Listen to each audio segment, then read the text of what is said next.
Ecco abdii Guutuu maal? sitii sisee. Guutuu sitii sisee. Waa Ayyoo sisteeta ta'e natti mira kun qabu kun an guutuu fayyaan qabamu ko fayyaan qaba seena maalan jedhan nama kaleessa si wajjin rakkachaa ture keessaa'uu nama bakka jechuun waan faayidaa isaatiillee haa ta'u wanta wayii goggodhe miti nama hanga sana si wajjin rakkachaa ture maal godhetaniisa maal balleessitaniisa yaa jechuun ani tarii nama waan hin beeknetti maqaa ba'ee eenyuti sisee jedhee gaafa yaadu immoo jechuun maal balleessitaniisa guutuu ayyee guutuun koo shakkasana maaliif poolisicha waamtee gaafattee Inisis ne taanaan akka gochuun fakkaan ture maaliif sitti fakkaatu waan fedhe naa ta'e iyyuu maqaa fudhachuun gaarii miti. Jechuun gaafa lammata deebi'u waan si rakkisaa wayi nutti fakkaatu. Tokkoffaa irratti immoo guutuun na rakkisee sin beeku na rakkisus immoo kana booda amma si arguun barbaada sin barbaadan kan sin jedhutti namarra tuteetiin as. Asurumayyuu guyyaa limiit naa gootee hanga guyyaa ta'ee sin barbaada yookaanis immoo bakka ayyama kootii si arguu hin danda'a jettee hanga naaf. Hangan akkas jedhutti tu na biraan dhufteetiin natti tola naan bilbilli hanga sitti tu naan bilbiltu ta'e natti tola bakka. Jechuun wanta si rakkisaa jira seena. Wanta na rakkisaa. Qarshii qabdaa? Qarshii nan qaba. Jechuun rakkina qarshii qabda moo rakkina qarshii akkuma maatiitu hin qabu. Jechuun murtoon kun ulfaataadha. Kanaafuu hangan si bilbilutti hangan kottu si arguun barbaada jedhutti akka na biraan ga'e.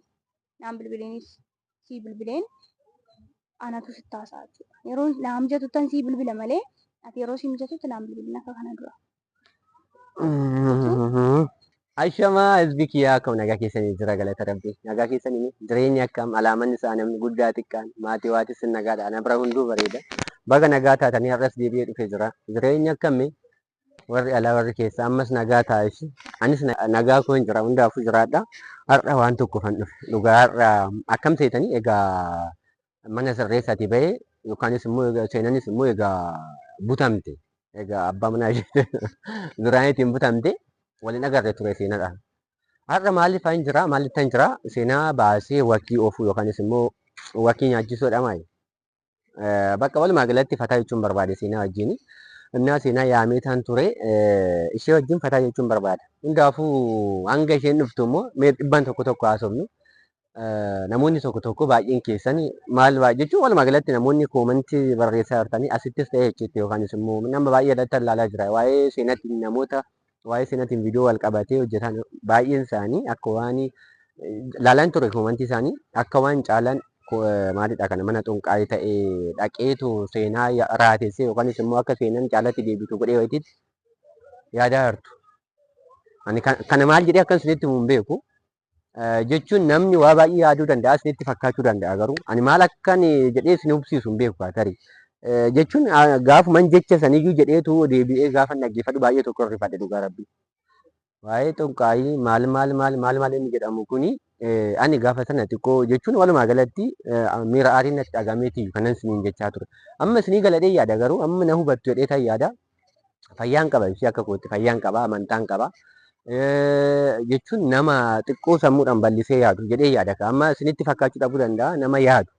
Walumaa galatti mana xunqaa'ee mana xunqaa'ee dhaqeessan seenaa nama jireenya tokko nama keessattuu nama tokko jaalladhee fakkeenyaaf nama waa namatti gochuun jechuun nama sana baay'ee miidha. Anas jaallattu namni suni jechuun sammumtu nagaan ta'u. Kanaafuu jireenya nama tokko balleessuudha jechuudha walumaa galatti mana xunqaa'ee dhaqu yookaanis immoo nama sana irratti waan ta'e hojjechuu. Innaa nama yaadu nama sammuu qabudha. Maal isiniin jedhaa mana xunqaa'ee dhaqanii jaalalli dhufu yookaanis immoo mana xunqaa'ee dhaqee waa'ee jaalala kiyyaa irratti hojjechiifachuun jaalallumti mana xunqaa'eetiin dhufu hin jiru hizbii kun. Hin beektu hundi keessaniyyuu nama tokko mana xunqaa'eetiin dhaqxee maqaa isaanii yookaan immoo nama sana irratti waan ta'e hojjette jechuun nama sana walumaa galatti maraachite yookaanis immoo waan ta'e goote jechuudha. Kanaaf seenaa nan jaalladhaan fakkeenyaaf seenaa nan jaalladhaa seenaa irratti immoo waan ta'e hojjechuun barbaadu walumaa galatti jechuun misteekii ta'e wayii hojjechuun barbaadu. Maaliif namni sun na jaallachuu dandeessi garuu bakka jireenya ishii keessatti baay'ee nama miidhamaa jiraatu. Ani kanaafuu walumaa galatti mana xunqaa'ee dhaqee seenaa irratti waan tokko hin goone hizbii koo na hubattu jedhee tan yaada baay'een jaalladha seenaa. Kanaafuu nama sana dhabuu hin barbaadu seenaa. Maal isiniin jedha akkamitti isinitti himume? Ani amantaa qaba fakkeenyaaf amantaa qaba amantaan kiyyaas aadaan kiyyaas namoonni warri keessa dhaladhees hammeenya hanga kana gahu akkan hojjedhu nan barsiisa. Innaas isiniin jedha seenaa akkana itti jaalladhu akkan itti qabadhu natu beeka jaalalaan hangam akkamitti akkan bituu danda'u natu beeka seenaa kanan bitee jaalalaan Haalisa guutuu wajjin jaallachaa turte maal maal? Seenaa jaalalaan kunuunseetiin yookaanis immoo jaalalaan biteetiin laphee kiyya kenneefiitiin yookaanis immoo akka isheen akkamitti akka na jaallattu wanta gochuudhaaf qabu hunda godheetiin kanan seenaa ofitti deebisee malee akka isheen yaaddan kanaa miti. Walumaa galatti mana xunqaa hin dhaqne eebbiti.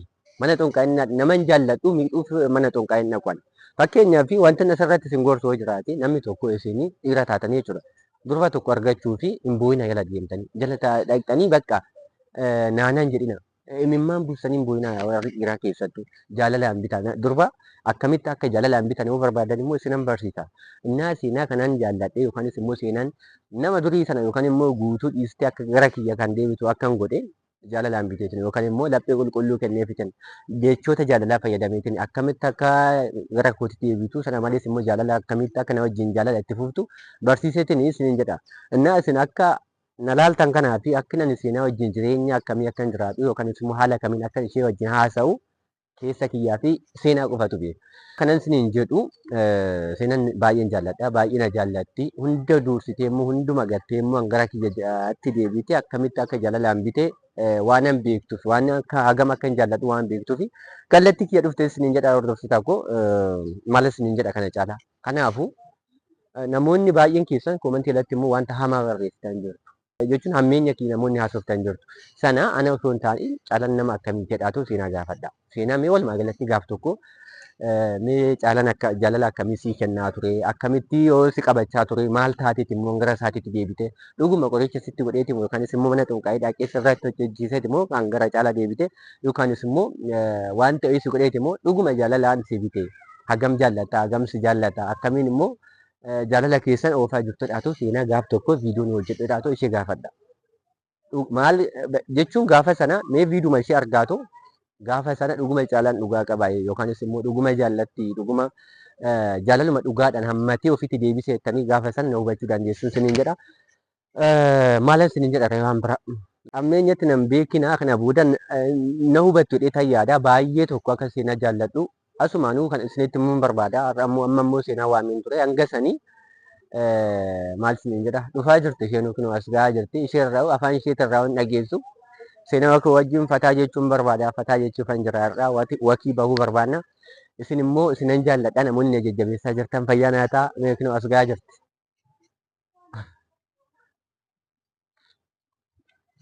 Seenaa qashtii koo jirta akkam fayyaa keedha.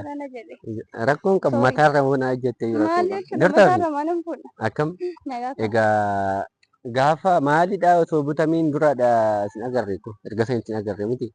Jirtaa fi Jira. akkamii jireenya Argiin butamee kaastee na nagarree ani si barbaadaan ture. muddamsiisan si yaame miti har'a Ara rakkoon qaba akkamiti? nagaadha Jira galata maan baddee? maalan badaa jireenyuma kanatu akkamii raaftee rifaatu irra Irrifanne garuu afeerama maan warri kan keessatti deebi'amaa jiru ammallee sinaanneessamaa jiru natti fakkaate haga yoomii akka sinaanneessan bicha waaqnaa beeku Ara hin naanna'umne. kana booda naannootti Akkami? jira galata waaqa Jirtaa? akkamii Hin badde? Fikirii nama. Maal akkas badu? Haa xiqqoo baadiyyaan deeme gaafa ati butamtu sanayyuu hordoftoota kootti meetan ture baadiyyaa kan Baadiyyaadha moo wantoota? maalii hojiin kiyya koo achis olumaa fedhi fiiga.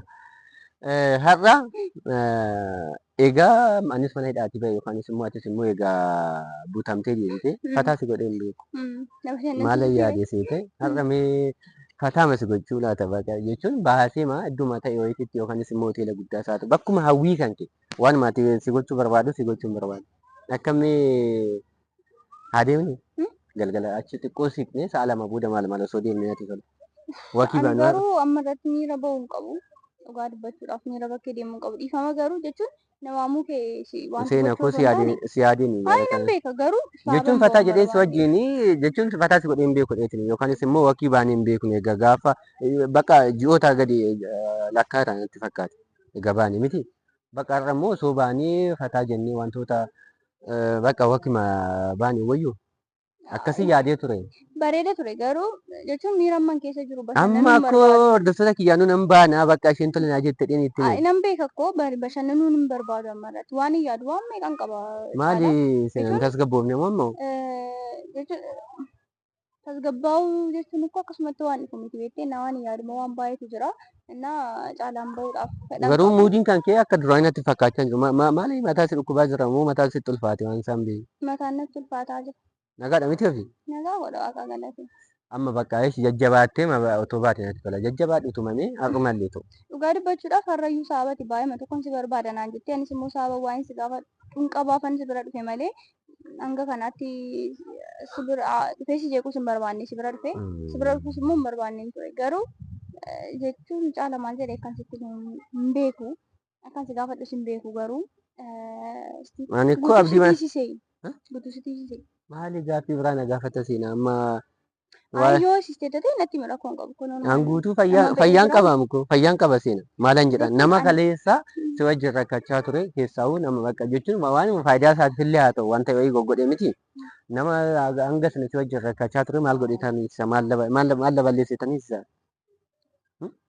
jechuun maal na shakkitee maaliif akkan jedhe siinillee jechaa turan jechuun ani jechuun nama waan hin beeknetti maqaa ba'ee eenyutu tiisise jedhee gaafa yaadummoo jechuun maal balleessitaniisa guutuu ayyeesha akkasana maaliif poolisicha waamtee gaafatte sana kanan poolisicha waamee dura ani quban qabu ani amma fakkeenyaaf gaafa baate buta si akkasii buutuu godhee maal sanayyuu asin turre hin beektaa yookiin osoon asirraa dheeraa ta'e hanga sanuun deemtan turtan garuu erga sanii eega bahee jedhanii hin dhagaye garuu eega bahee wantoota jechuun mana kee dhufe argeera viidiyoo irratti argeen ture mana kee dhufee waama si jeeqaa jiru baay'ee waan si rakkisaa jiru wayii natti fakkaate jechuun walumaa galatti bakka waan deemsa si dhoowwe wayii agarteen guutuu mana keessa dhufee mi si bira dhufee ture.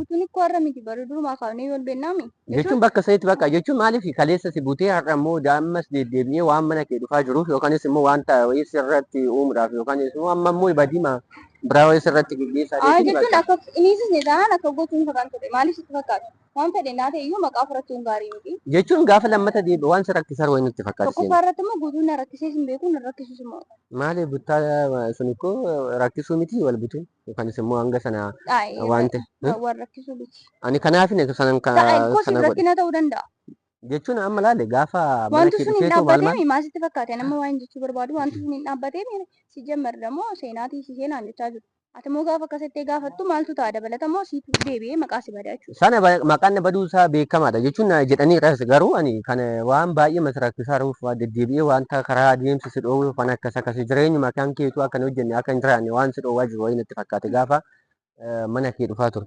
Kanaafin kana akkas jechaa ture. Waan sana godheef immoo dhiifame. Kana gochuu keessoo hin taane wanta gaarii sitti fakkaachuu danda'a garuu waan akkasii keessaatti harka fudhatteeti baay'inatti tola. Kana booda jechuun warra akkasuun gaarii miti beektee innis achumatti jireenya isaa jiraatu nuti achumatti jireenya keenya jiraanna.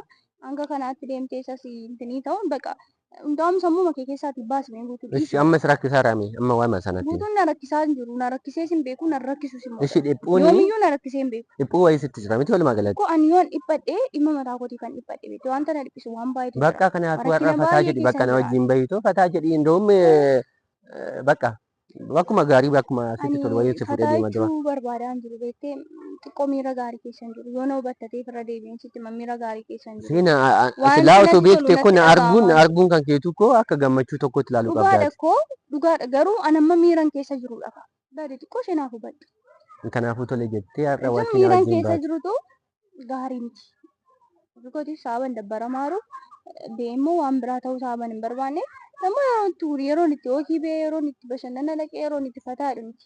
Yeroon kun yamreen na'u. Anutu naa danda'ame naan danda'amu waan hin bakkee ba'uuf waan baay'ee hin qabaaf malee tuncifadhee mana keessa taa'ee baay'ee natti tola. Akka amma miiri koo naa jajaarutti jechuudha. Na kanaan alama waan isitti himuu barbaadu kana booda amma si arguun barbaadaa sin barbaadan kan siin jedhutti namarra tulluftuteeti natti tola.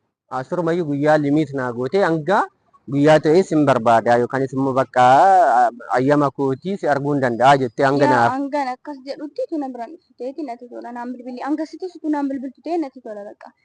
Jechuun wanta si rakkisaa jiru jiraa seena. Wanta na rakkisaa jiru. Qarshii qabdaa? Qarshii nan qaba. Jechuun rakkina qarshii qabda moo rakkina qarshii akkuma maatiittuu hin qabu waan.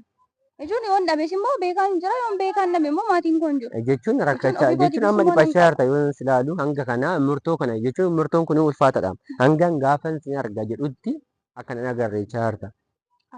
Jechuun bakka saaba si arguun barbaanneef Si arguu qofa osoo hin taane eenyu kamiyyuu arguu barbaadaan jiru bakka.